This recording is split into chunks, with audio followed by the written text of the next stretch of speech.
Ready. ये हम लोग जो आज पढ़ रहे हैं विभिन्न प्रकार के कोनों की परिभाषाएं।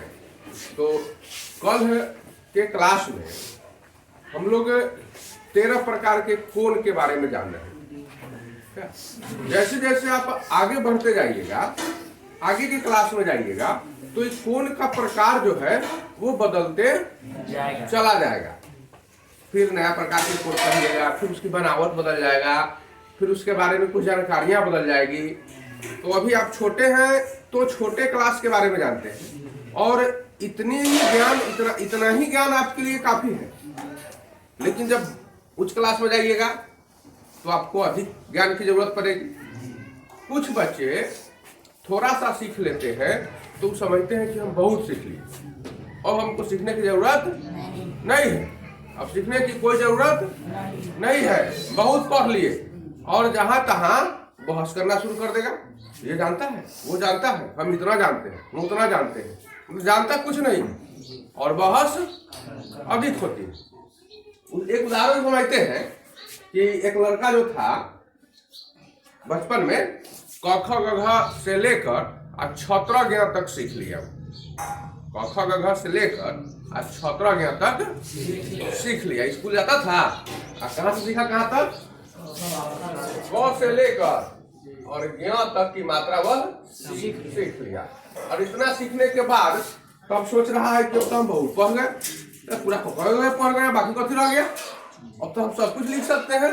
तो चल गया वो बाहर, कहा कि हमको स्कूल की जरूरत नहीं है, अब तो पैसा कमाने की जरूरत है, आप पढ़ लिख लेवे किए। चला गया बाहर गया, कबाब में लिया, वहां से वो चिट्ठी लिखा बाबूजी की। हाँ, चिट्ठी लिखा, पैसा भेज रहा था। तो चिट्ठी क्या लिखता है, अब तक क से लेके ग तक सीख ले था, उसको तो ओ आ ई सब मालूम नहीं था, आकार हर शिकार कुछ पता नहीं था।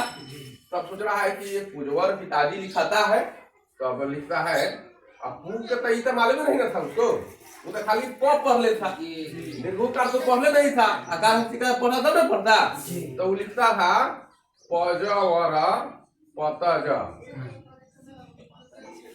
फिर लिखा चरण कमलम सदर परनम। इस तरह से चिट्ठी लिखना शुरू कर दिया। यहाँ आया, सब लोग पढ़ ले, कोई चिट्ठी है जी क्या लिख दिया, ये तो कुछ तो पढ़ नहीं किया था, तो पढ़ा जितना उतना ही ना लिखा। अब विद्वान समझ लिया अपने आप को क से ज्ञ तक में, तो विद्वता उसकी वो चिट्ठी में निकल गई। ऐसे ही होता है। बचपन में आप लोग एक कविता पढ़े होइएगा, चिड़ियों का संसार। चिड़ियों का संसार, नहीं, चिड़ियों का संसार। तो चिड़ियों का संसार में देखो, पक्षी जो है, पक्षी का बच्चा अंडा के भीतर है, अंडा के, और समझ रहा है कि हमारा पूरा दुनिया ये अंडावे है, एकरा से बाहर कोई दुनिया है ही नहीं। यही बात ना है। तो हम जहाँ रहते हैं, हम समझते हैं कि हम बहुत बड़ा है, बहुत ज्यादा है मेरे पास, इससे ज्यादा दुनिया में कुछ नहीं है। लेकिन हम अपनी औकात को समझें, हम अपनी बात को समझें। वहां पर हम लोग अक्सर उस चिड़िया की बात दोहराते हैं, जिसमें वह चिड़िया का बच्चा अंडे के भीतर से अपनी व्यथा कह रही है, अपनी बात कह रही है कि मैं जब छोटी थी तो सबसे पहले मेरे घर का अंडे जैसा था आकार, तब मैं यही समझती थी बस इतना सा ही है संसार। अंडे में उबूती थी कि इतने बार का संसार है, इससे बार का दुनिया नहीं, तो दिखाई नहीं पड़ रहा था, क्या समझे, आंख फूटलो ही नहीं था, अंडा के खोल के भीतर पड़ी हुई थी, उसको दिखाई देगा कि दुनिया कितना बड़का है। तो वह वही समझती थी, ये अंडे के भीतर पूरा दुनिया है। फिर मैं निकल गई शाखों पर, हरी भरी थी जो सुकुमार, तब मैं यही समझती थी बस इतना सा ही है संसार। उसके बाद वह मतलब वहां से निकल कर आ गई। एक पंक्ति है बीच में कि फिर मेरा घर बना घोंसला सूखे तिनकों से तैयार, तब मैं यही समझती थी बस इतना सा ही है संसार। मतलब अंडा जब फूट गया तो वो चिड़िया के बच्चा कहाँ निकल गई, बाहर निकल गई, घोंसला में आ गई। तब बुझती थी कि अभी इतने बड़ा दुनिया है, अब हमारा जो दुनिया है सो घोंसले के अंदर है। उससे बाहर कोई दुनिया नहीं, क्योंकि वो बाहर निकलना जानती नहीं थी, वह पैर से चलकर बाहर नहीं निकल पा रही थी, तो दुनिया तो उतनी बड़ी थी। फिर मैं निकल गई, शाखों पर हरी भरी थी जो सुकुमार, तब मैं यही समझती थी बस इतना सा ही है संसार। फिर थोड़ी सी बड़ी हुई तो अब घोंसला से बाहर निकलकर और पेड़ के डाली पर, पत्ता पर वह थोड़ा थोड़ा टहलने लगी। तब सोचती थी कि दुनिया इतने बड़का, ऐसे बड़का दुनिया नहीं है, क्योंकि वो खुद नहीं उड़ना जानती है तो दुनिया को ही छोट समझती है। कुआं का मेढक कुएं को ना पूरा दुनिया जानता है, बाहर निकलेगा तब ना दुनिया समझेगा। अंत में वह चिड़िया का बच्चा कहती है कि आखिर जब मैं आसमान में उड़ी दूर तक पंख पसार, तभी समझ में मेरी आया बहुत बड़ा है यह संसार। जब वो उड़ने के योग्य हो गई या उड़ी जब आकाश में और जिधर जाती थी देखती थी कि अभी तो इनको नहीं आए हुए है और बढ़ के संसार है और बढ़ के दुनिया है। तो जब दुनिया ही बड़ी है उसको समझ में नहीं आ रहा था कितनी बड़ी दुनिया है, तो अंत में वो समझी कि नहीं संसार बहुत बड़ा है, हम ही छोट है, हमारी ही समझ छोटी थी। तो यह उसको कब समझ में आया? जब बड़ी हुई तब समझ में आया। बचपन में उसको समझ में आया था नहीं। तो वही हाल आप लोगों का भी है, बचपन में कुछ बहुत बड़ी बातें समझ में नहीं आती है, और जब हम बाहर चलते हैं, निकलते हैं, तब पूरी दुनिया की बात हमको मालूम होती है। इसलिए हम अपने ज्ञान को एक छोटा ज्ञान मानकर चलते हैं। कोई भी दुनिया में एक ज्ञानी पुरुष नहीं है। जितना भी बड़ा ज्ञानी पुरुष आ जाए उससे भी बड़ा कोई ना कोई ज्ञानी हो ही जाता है। वैज्ञानिक जो दिन रात खोजते रहते हैं, रिसर्च करते हैं, कभी अपने आप को बड़का कहते हैं, अपने दिमाग का 14 से 15% मात्र इस्तेमाल कर पाते हैं मात्र, तो उनसे ज्यादा भी तो कोई इस्तेमाल कर सकता है। एक से एक वैज्ञानिक हुए हैं दुनिया में, एक से एक रिसर्च हुआ है। एक आए रिसर्च करते करते मर गए, दूसरा उनसे थोड़ा आगे बढ़ा दिया, तीसरा उनसे आगे बढ़ा दिया। तो ज्ञानी तो पैदा लेते ही गया ना दुनिया में, इसलिए ज्ञानियों की कमी दुनिया में नहीं। तो हम लोग विभिन्न प्रकार के कोणों की परिभाषा के बारे में आज बात कर रहे थे। तो सबसे पहले हम लोग कल किस कोण की बात किए थे, याद है? समकोण। सबसे पहले हम लोग बात किए थे समकोण।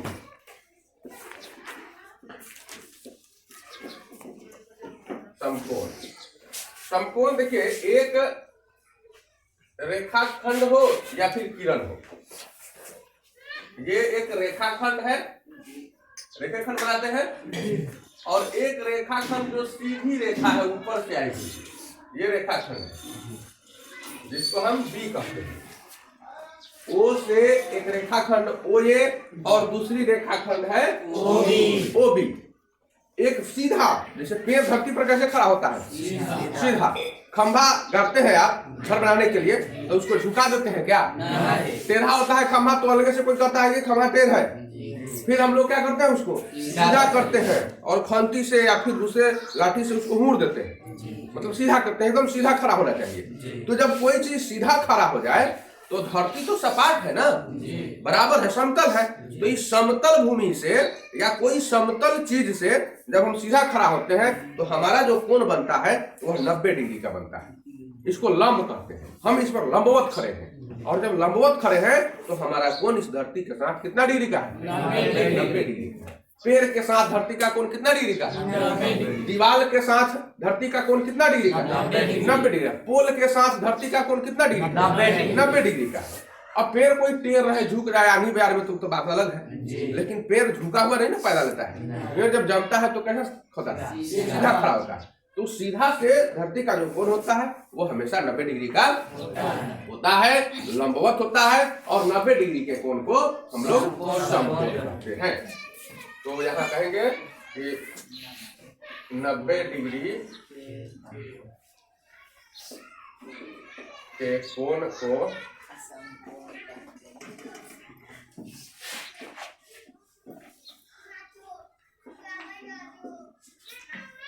समकोण कहते हैं।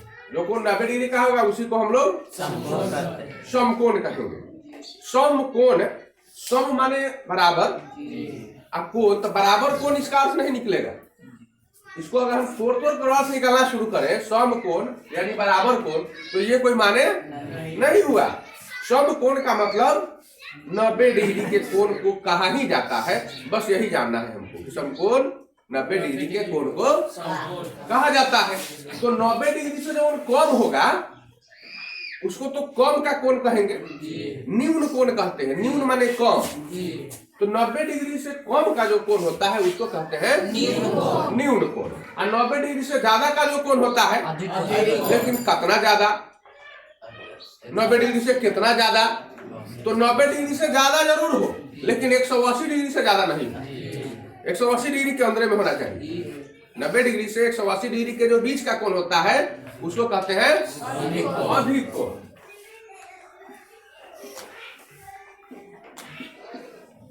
तो न्यून कोण होता है 90 डिग्री से कम के कोण को न्यून कोण कहते हैं। 90 डिग्री से कम के कोण को न्यून कोण कहते हैं। और अधिक कोण जो होता है वह कोण 90 डिग्री से ज्यादा होता है। 90 डिग्री से अधिक परंतु 180 डिग्री से कम के कोण को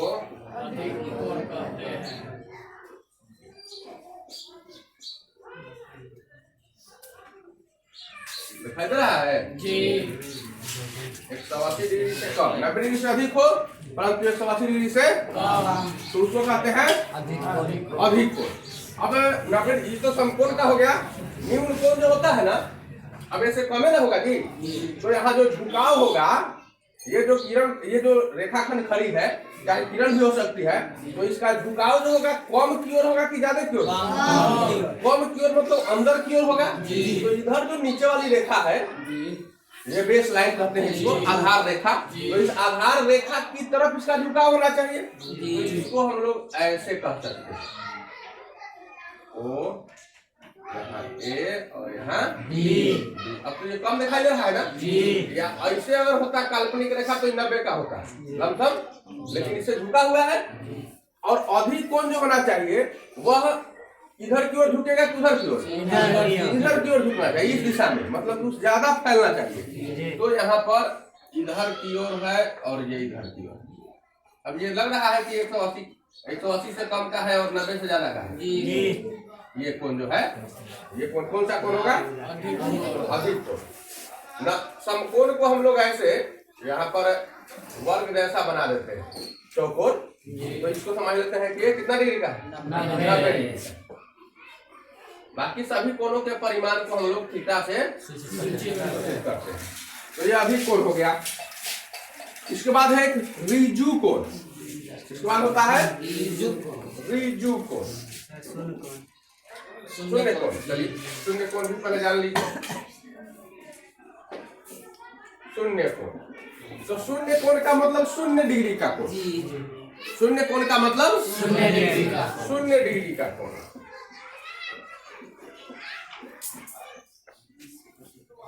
शून्य डिग्री के कोण को शून्य कोण कहते हैं। तो बनाते कैसे हैं? तो देखिए इधर गौर से, ये हुआ O, ओरिजिन पॉइंट जहाँ शुरू किया, ये है A, है ना जी। तो OA है। अब अगर कोण न बने तो कैसे नहीं बनेगा? नहीं तो शून्य कैसे बनेगा जी?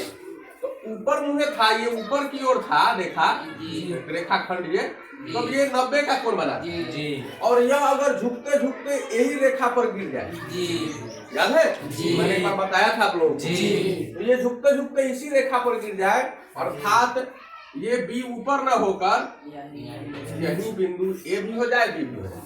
ये दो है, दो रेखाएं, रेखाखंड, दो रेखाखंड, एक ऊपर है, यहाँ से गिर गया, दोनों एक ही पसट गया, तो ये भी वही बिंदु, बी भी। तब इसके बीच जो है, तब ओ पर कोई कोण तो है नहीं। इस कोण का नाम क्या रखेंगे? नहीं, कोण का नाम क्या रखेंगे? AOB। AOB क्यों? तो ए से चला ओ पर गया, फिर ओ से कहाँ चला गया? कोई भी कोण तो ऐसे ही जाता है, या तो ए से चलकर ओ पर भी पड़ गया, चाहे बी से चलकर ओ पर जाकर ए पड़ गया। अब तो इसको चेंज भी कर सकते हैं ना, हम चाहे तो यहाँ भी हम ए लिख सकते हैं और यहाँ भी हम बी लिख सकते हैं। इस कोण का भी नाम एओ भी होगा, इसका नाम भी एओ भी होगा। ये झुक गया, पूरा सट गया इस पर, इसलिए ए और बी एक ही बिंदु हो गया, नाम तो यही एओ भी होगा। तो एओ भी कितना डिग्री हो गया? 0 डिग्री का कोण हो गया। इसके बाद है रिजु कोण। रिजु कोण। रिजु कोण का मतलब होता है सीधा कोण। रिजु कोण का मतलब होता है सीधा कोण। इसको हम लोग सरल कोण भी कहते हैं। रिजु कोण का एक और नाम है सरल कोण। सरल, अंग्रेजी में इसको स्ट्रेट एंगल कहते हैं। क्या कहते हैं इसको? सीधा कोण। स्ट्रेट एंगल का मतलब सीधा कोण। तो सीधा कब होगा जी? तो यहाँ पर हाँ एक ओ बिंदु ले लिया और इधर में एक पॉइंट और एक इधर में पॉइंट, एकदम सीधा। इस पॉइंट का नाम रख दिया ए और इसका नाम बी। तो ये एक सीधा बन गया, सीधी रेखा। सीधी रेखा पर ये ओ बिंदु है, तो ए ओ और बी। यहाँ देखेंगे अगर सीधा लंब अगर हम खींचते हैं तो पता चलता है कि इधर में ही 90 है और इधर में भी ये 90 है। मतलब ये दो 90 डिग्री के कोण के मिलने से रिजु कोण बना, सीधा कोण बना। अगर ये जो ओ भी है इसके ठीक ऊपर की ओर ओए है इस दिशा में, और यह सीधा इस दिशा में हो जाए, ओ बी के विपरीत दिशा में आ जाए, तब जो कोण बनता है सीधी रेखा से, ये सीधी रेखा सरल रेखा है। सरल रेखा पर जो कोण बनता है उसको रिजु कोण कहते हैं या सरल कोण कहते हैं। सरल रेखा पर के बने कोण को सरल कोण कहते हैं या फिर उसको रिजु कोण कहते हैं। इसको हम लोग 180 डिग्री के माप में भी जानते हैं। मतलब इसको जब मापेंगे तो कितना डिग्री आ जाएगा? 180 डिग्री। लिखेंगे सीधी रेखा पर बने कोण को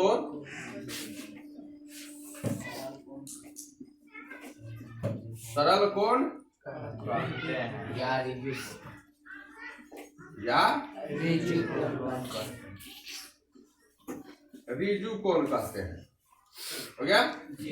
इसकी माप कितनी होती है? 180 डिग्री के बराबर होती है, यानी 180 डिग्री होती है। इसको हम ये भी कह सकते हैं कि 180 डिग्री के कोण को रिजु कोण कहा जाता है। इसको हम लोग ऐसे लिख सकते हैं कि कोण ए ओ बी बराबर का डिग्री 180 डिग्री, ठीक है ना? ये रिजु कोण हुआ। तो हम लोग पढ़ लिए समकोण, न्यून कोण, कोण, शून्य कोण, रिजु कोण। 5 कोण पढ़ लिए। इसके बाद हम लोग पढ़ते हैं संपूर्ण कोण।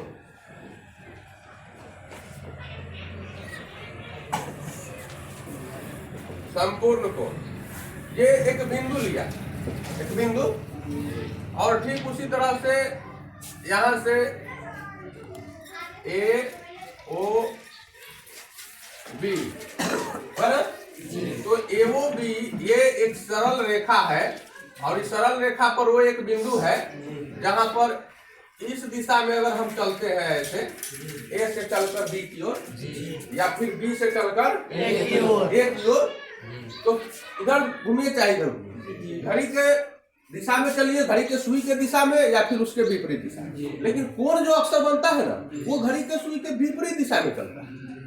कोण जब बनाते हैं हम लोग तो घड़ी के सुई के, इसलिए इधर ना हम इंगित करके और इस तीर को हम इस दिशा में इंगित करेंगे, मतलब ये घड़ी के सुई के विपरीत दिशा में।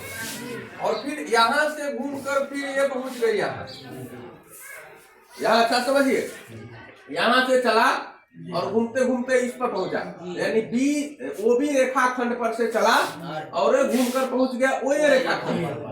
अब फिर यहाँ से चला और ये पहुंच गया वो भी रेखाखंड। जहाँ से चला था वहीं एक पूरा चक्कर घूमते हुए जहाँ से चला था वहीं, तो एक पूर्ण गोलाई बन गया। तो ये पूर्ण गोलाई बना, इसलिए इस कोण को हम लोग पूर्ण कोण या संपूर्ण कोण कहते हैं। और इसका माप जो होता है वह 360 डिग्री। क्योंकि इधर से चले तो 180 हुआ ना जी जी। और इधर से चले तो फिर 180 360 डिग्री के कोण को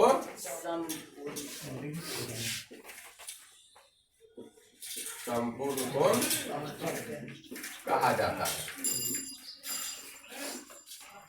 360 डिग्री के कोण को संपूर्ण कोण किसी भी बिंदु पर जितने भी कोण बनते हैं सभी कोणों के जोगफल को संपूर्ण कोण कहते हैं। आइए ऐसे ही समझते हैं। ये एक बिंदु ले लिया, ये एक बिंदु है, दिखाई देगा बड़ा सा बिंदु। इधर में हम A लिख दिया, इधर में हमने B लिख दिया, इधर में हमने C लिख दिया, इधर हमने D लिख दिया और कुछ लिख दूं? चलिए लिख देते हैं। इधर में हमने E लिख दिया। यहाँ कोण कितने बने और इस बिंदु का नाम हमने O रख दिया। हो गया? ओरिजिन मेन जहाँ इनिशियल पॉइंट होता है, शुरुआत बिंदु। अब यहाँ से कितने कोण बने इस पर? चलिए देखिए 5 कोण बनते हैं।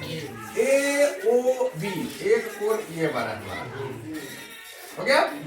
दूसरा कोण बना ये BOC,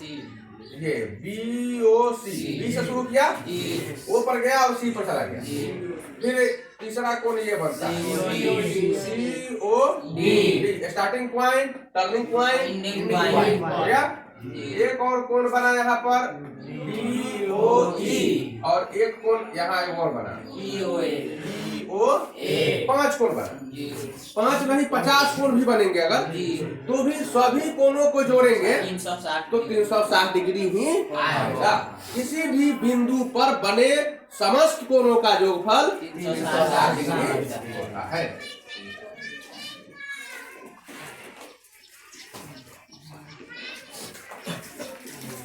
किसी भी बिंदु पर बने समस्त कोणों का योगफल 360 डिग्री होता है। इसलिए यहाँ पर हम लोग अगर सब कुछ AOB, दूसरा कोण है BOC, तीसरा कोण है COD, चौथा कोण है DOE, जो 5वां कोण है EOA। A से शुरू किया और A पर खत्म। E से शुरू किया, A से शुरू किया, A पर खत्म। तो जहां से शुरू किया वहीं जाकर खत्म हो गया, पूरा एक चक्कर लग गया कि नहीं लग गया? इसलिए इस कोण को हम लोग कितना डिग्री के कोण कहते हैं? 360 डिग्री। तो ये संपूर्ण कोण हो गया। तो काय वो कोण हम लोग पढ़ लिया? समकोण, न्यून कोण, अधिक कोण, शून्य कोण, ऋजु कोण, संपूर्ण कोण, 6 कोण पढ़ लिया। इसके फिर बाद वाले में हम लोग और 7 कोण पढ़ेंगे।